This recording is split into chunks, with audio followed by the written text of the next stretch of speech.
안녕하세요. 불통. 요즘 정말 여기저기서 많이 들리는 말이죠. 네, 맞아요.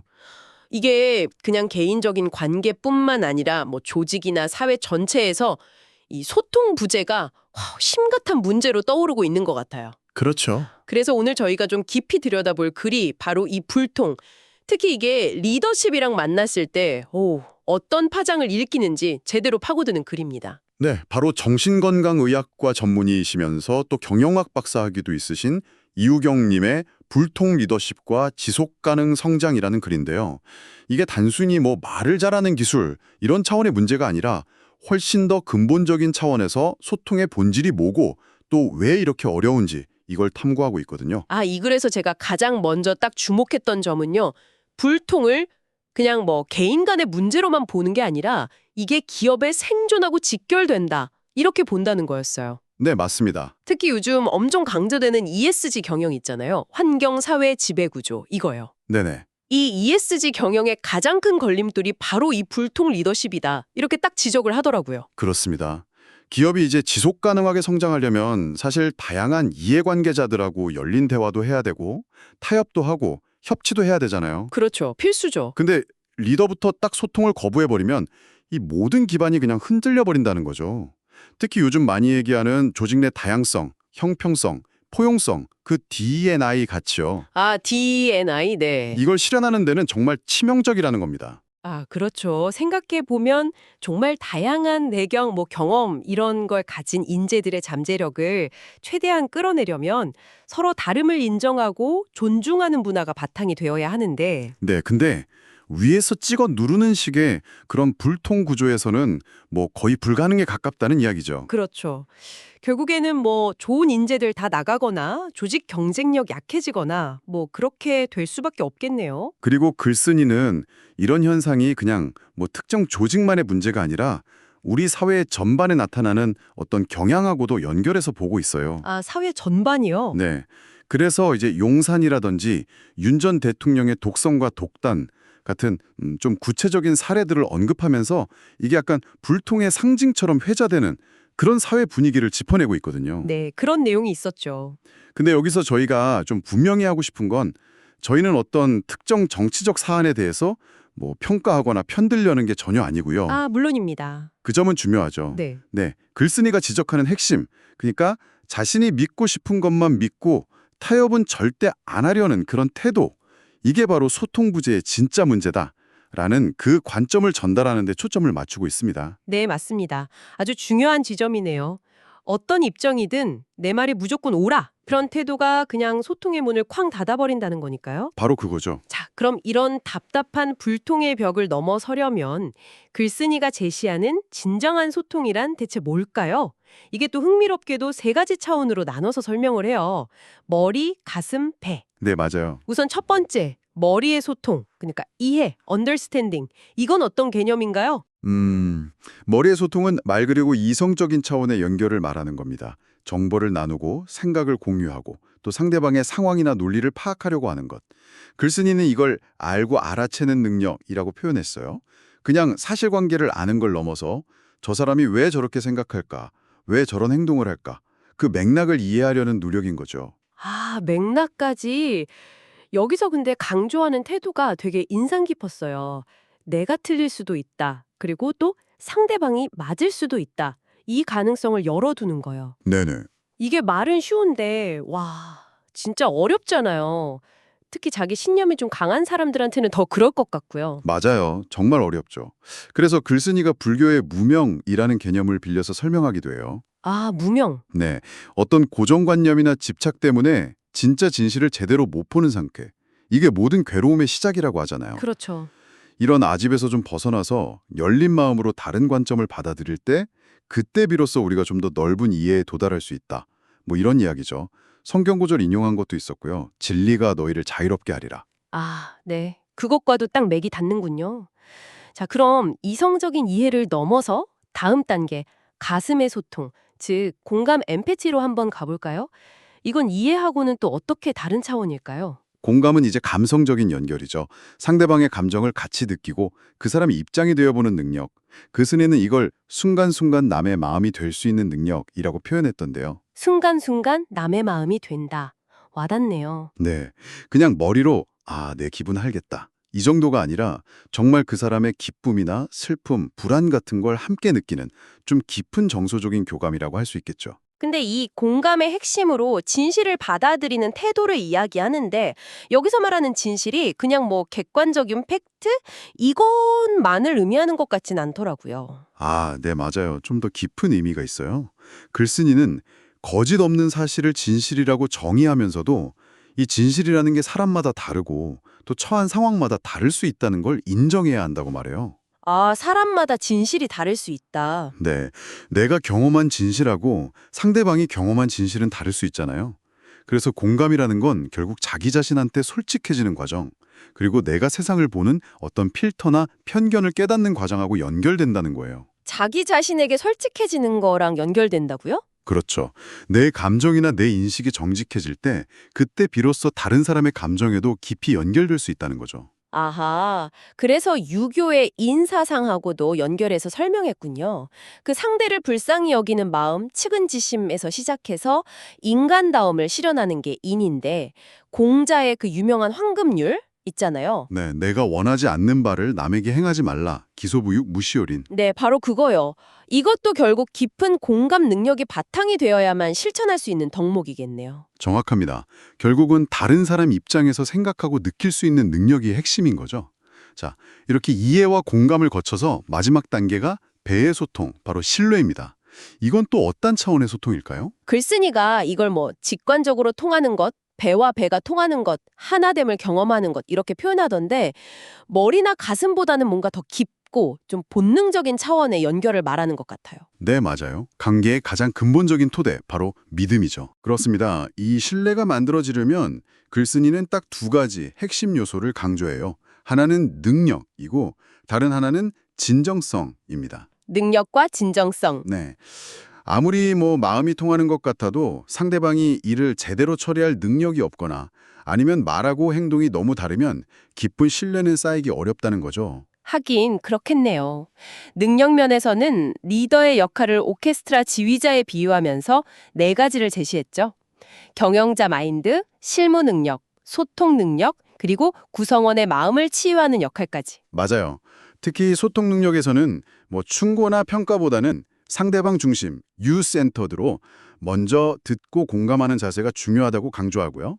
먼저 듣고 공감하는 거 중요하죠. 그리고 진정성. 이건 그 사람의 어떤 깊은 가치관이나 철학에서 우러나오는 건데 무엇보다 언행일치로 증명된다고 봐요. 말과 행동이 일치하는 것. 네.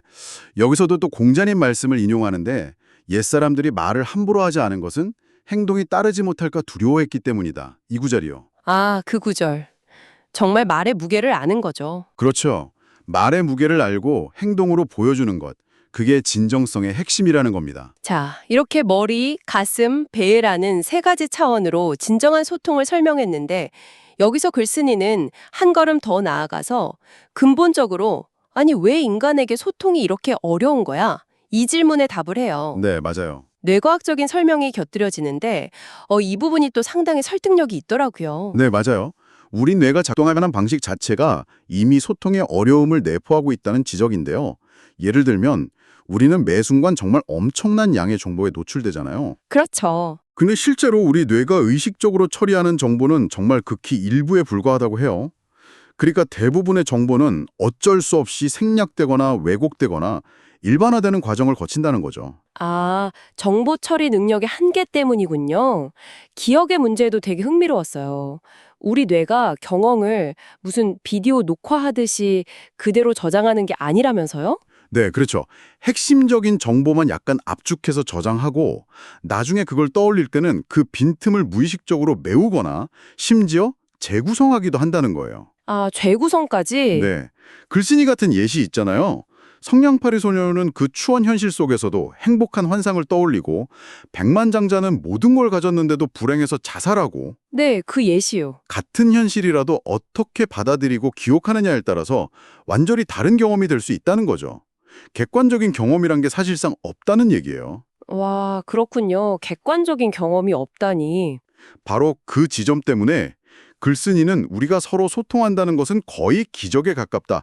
이런 표현까지 써요. 기적에 가깝다. 와, 그만큼 어렵다는 거네요. 완벽한 정보 전달이나 완전한 상호 이해는 거의 불가능하다. 뭐 이런 의미겠죠? 그렇죠.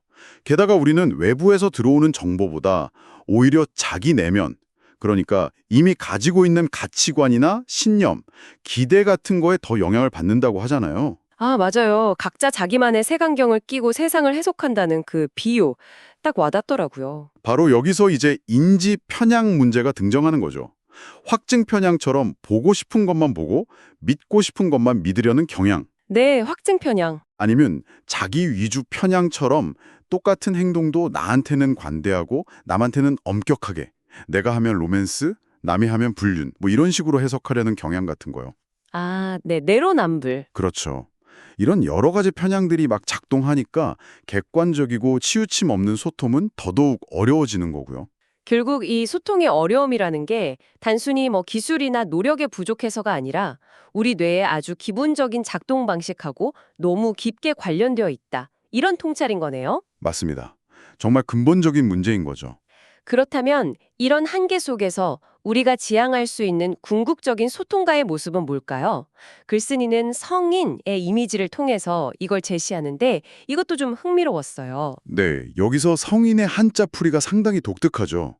보통 성인하면 뭐 도덕적으로 완벽한 사람 이런 이미지를 떠올리는데 글쓴이는 그 한자를 좀 다르게 풀어요.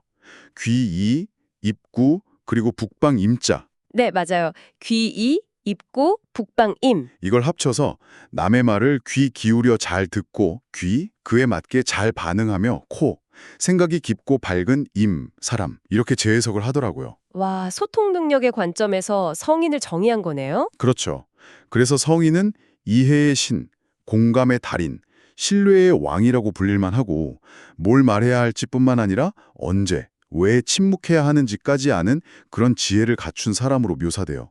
말보다는 행동으로 보여주려 하고요. 심지어는 사람을 넘어서서 자연 만물하고도 교감하는 경지에 이른다고 설명하잖아요. 동물, 식물, 뭐 심지어 무생물하고도 하나가 되는 경지. 네. 그 선시구 인용한 거 있었죠?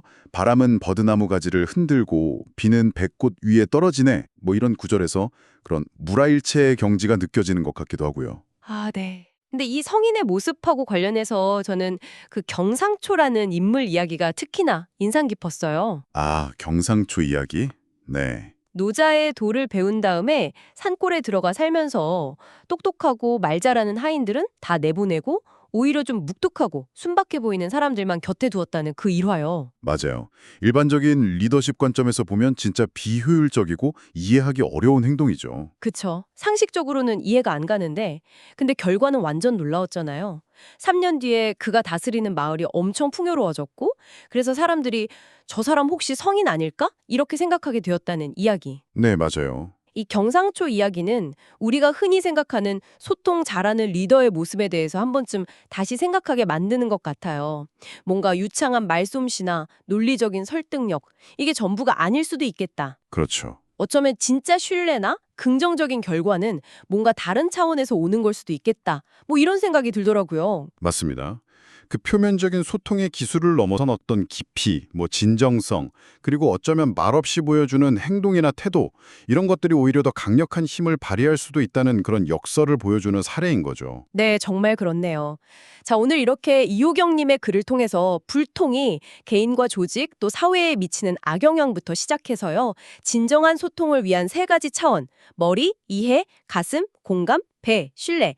그리고 소통이 왜 이렇게 근본적으로 어려운지 그 이유까지 한번 깊이 있게 탐구를 해봤습니다. 네, 오늘 이야기의 핵심은 아마도 이 소통의 어려움이라는 게 우리 뇌의 어떤 한계나 편견에서 비롯된다는 점을 우리가 좀 인식하는 게 중요하다. 뭐 이런 거 아닐까 싶어요. 그렇죠. 완벽한 소통은 불가능할지 몰라도 적어도 이런 한계를 인정하고 오해를 줄이려고 의식적으로 노력하는 게 필요하다. 이런 메시지를 얻을 수 있었던 것 같습니다. 네. 자, 오늘 나눈 이야기들이 청취자 여러분께는 어떤 울림을 주었을까요? 혹시 조직이나 아니면 개인적인 관계 속에서 경험했던 불통의 순간들이 막 떠오르셨을 수도 있겠는데요. 그럴 수 있죠. 그때 그 상황을 오늘 우리가 살펴본 이해, 공감, 신뢰라는 관점에서 다시 한번 돌아보면 어떨까 싶습니다. 혹시 나도 모르게 나만의 그 색안경을 딱 끼고 소통의 문을 닫고 있진 않았는지 한번 되돌아볼 기회가 되었기를 바랍니다. 그리고 마지막으로 글 말미에 소개된 그 경상초의 이야기는 우리에게 참 곱씹어 볼 만한 질문을 던져주는 것 같아요. 때로는 침묵이나 단순함, 심지어 겉보기에는 소통이 좀 부족해 보이는 그런 방식이 오히려 더 깊은 연결이나 긍정적인 변화를 가져올 수도 있지 않을까 하는 질문이요. 정말 흥미로운 질문이네요. 효율성하고 명확성을 거의 최고 가치로 여기는 이 현대 사회에서 어쩌면 우리는 소통의 진정한 의미를 너무 단편적으로만, 너무 좁게만 보고 있는 것은 아닐까요? 네, 생각해 볼 지점입니다. 이 질문을 여러분의 생각 주머니에 살짝 넣어드리면서 오늘 이야기는 여기서 마무리하도록 하겠습니다.